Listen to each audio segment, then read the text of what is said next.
We may all still be sweating, but it's time to start getting excited about the fall. And one of the things that I get most excited about, besides football, is my fall vegetable garden. Now, some of my favorite vegetables can be grown in the cool season. These are all considered cool season vegetables, and they're readily available now at the nurseries. Typically, many of these different types of vegetables, such as cabbage, broccoli, cauliflower, mustard greens, your lettuces, just think all your greens. But then we can have another round of tomatoes and bell peppers.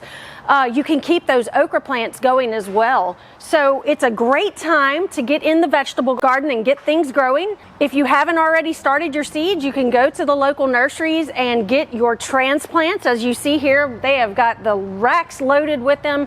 So it's time to get them in the ground. And remember that vegetables want to have full sun. They want to be in an area that is well drained, and they are heavy feeders because they're producing fruit and vegetables for us. So make sure that you're using a slow release fertilizer, or that you're also using a liquid fertilizer if you're not using that slow release. So again, go out there, get your broccoli, get your cauliflower and cabbage, get those things planted for the fall so that you can enjoy your harvest in about a month and a half, 2 months, just in time for Thanksgiving. For Get It Growing, I'm Heather Kirk-Ballard with the LSU AgCenter.